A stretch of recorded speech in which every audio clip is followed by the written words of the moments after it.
একদিন আমার আম্মার বেশে মডার্ন পশান্টিরা হেসে বলল, বাবা ইংলিশে বলো হোয়াটসঅ্যাপ।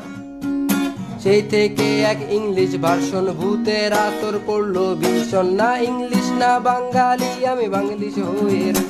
সবাই বলে ও মাই গড তুমি করছো ইংলিশ টক, তোমার স্মার্টনেস ও মাই গুডনেস, আরো কত কি বক বক।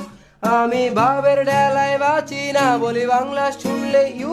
টু বি অনেস্ট বাংলা বুঝি না, আমি জাজ করার নাই কেউ। মারে মাম্মি বাপ ড্যাডি বোন রে সিস্টার ডাকতেছি, সবাই মিলে বানাইলো আমায় এক মডার্ন বাঙালি। মারে মাম্মি বাপ ড্যাডি বোন রে সিস্টার ডাকতেছি, সবাই মিলে বানাইলো আমায় এক মডার্ন বাঙালি। মডার্ন বাঙালি, মডার্ন বাঙালি, ইয়ো।